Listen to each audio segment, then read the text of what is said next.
been a long day.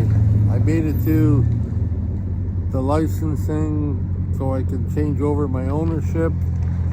And then they said I can't do nothing until I get it appraised. Now this appraisal is not for how much the truck's worth.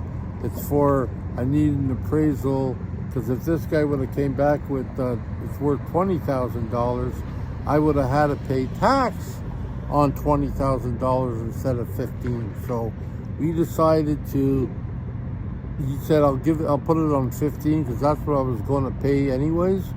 So at least we got a number of 15. So if I don't have to lose money on 15, that's fine. So now I think I got to go to my insurance and I got to get them and I got to send them pictures, so on and so forth. Then I got to go back and then, yeah, then I got to pay so I can get the taxes.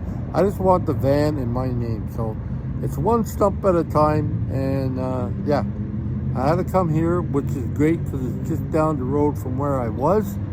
So it wasn't too far. And I got my grandson Durham with me, and he's been very helpful, and he remembered something she said that I didn't remember, so it saves me a trip of going back there. Now we're going to head home, and I'll look at the van, and yeah, keep you updated. Heck of a ride, let me tell you, a heck of a ride. Bye for now. Woo.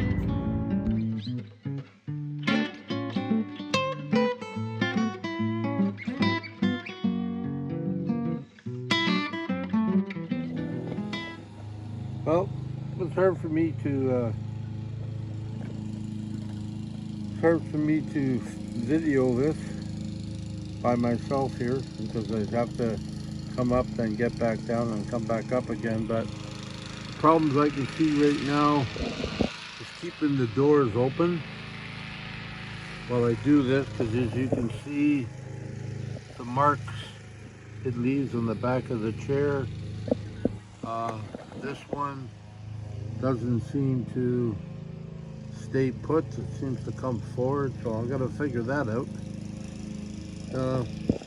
And I just read, this is a manual, so I guess if anything happens, I can manually raise this lift. I know people have pointed out that that flipper right there falls down, but if I come in and sit on this wheelchair or sit on this ramp about when this goes up right to there, I'm okay. Yeah, so that's a problem, or looking for a solution for it. The other thing is, I don't think I need all these. I'll keep them handy, but I think I'm going to try to figure out if I can take off that back bracket, give myself a little bit more room. Yeah, same thing with this here. I don't know how I'm going to do that, but yeah, I don't need that either. But this is the lip I was talking about. You see, when the bench is pulled down flat, that front part right there comes right in line pretty much to this part. So it's easier to me to get on. But if I do this, this is as close as I can get to get onto the bed. So yeah, that's something I'm gonna need to figure out. That's another one. This is the back end. Like I said, it looks different once the bed's flat or the bench is flat, but there's a little cubby up there. I could put some stuff in there, but I'd probably reach it from the bed here up. But this is another thing. You guys can try to think if you want about a solution, but I could take apart all this, but it's in such great shape and there's no stains and it just seems to be great. I don't know, I think that'd be more problem than it's worth. But as you can see, like, it looks pretty good. Like, I mean, the walls are pretty clean. The only thing I did notice right here, there's a little bit of stain there. I'm not sure what that's about. But yeah, For a minute I didn't think this worked, but this is the solution. You gotta pull this lip up or out, then it'll slide all the way. So yeah, that's how that works. And then I got another one there, same thing, and I also got another one on that side, same thing. So yeah, it's quite interesting. I imagine I could take all these little buds off, like this bud right here. Where is it? Yeah, that one there. And underneath, I think it's a screw or a clip or something. I could take all that off and pull that out. I'm not sure what's underneath it, but maybe it's just bare wall and wires or whatever. But yeah, that's the other thing. And the front, yeah, the front comes down. It's nice. Front comes down. Front end's clean. Power windows. I have to put in my handbrakes or get them put in. I'm not sure what this. There's that one plug right here. It looks like it's empty or it's pulled out. I'm not sure what that is, so I'll have to leave that to the experts. And there's a switch there. There's also, I noticed, there's a switch right there too where the black tape is. I'm not sure what that is all about, but I'll figure that out. So yeah, like, you know, this is it.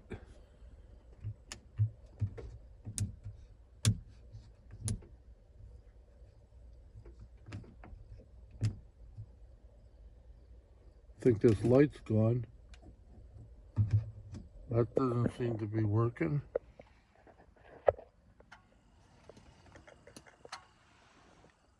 Yeah, I like to be able to turn that off when the door's open, but those both lights work by a click of a button. See, I could probably take all this off, but you know, don't forget the top of this roof is not like flat like a normal cargo van. So this is from inside. See, this is why, yeah. See, this is why you gotta be careful, because it scratches up the inside of the door. So I have to come up with a solution for that. I'm not sure what that is right now. As you notice, there's little bangs on the door, like right there. So yeah, I'll have to figure that out before that happens, like before I really move into the van and stuff. And I definitely have to come up with a hanger for this. There is a spot right there, up there, as you can see. But that's hard for me from the ground up to get to that. I have to almost crawl out of my chair. And the other thing I just noticed, I cannot put my chair in between here and here, so I can get the door. So I'm going to need something to either like a stick or a pole, something to grab the door and then close it, and do the same thing to the other side and then close it, because I won't be able to close the door unless I have some help. So, and I want to be self-sufficient. Just so people understand, this is the original floor, that green spot, the green carpet, that's the original floor. Then they dropped the floor down. I know it might be a repeat for some of you that know that, but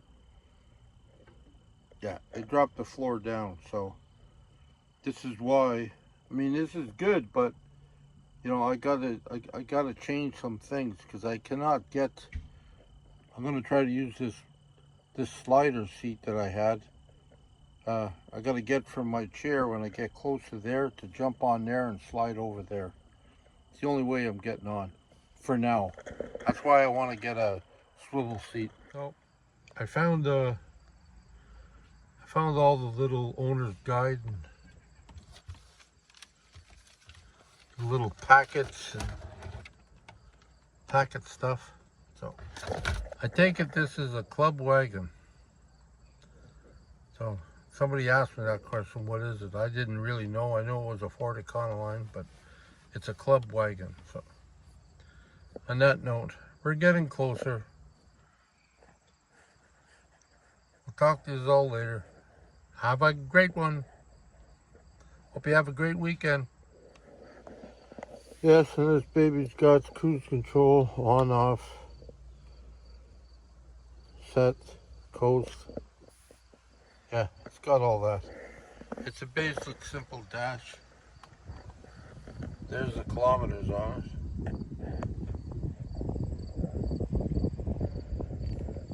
That's what I think makes this car a little valuable, because it's got the stuff on it. So I gotta get a new stereo.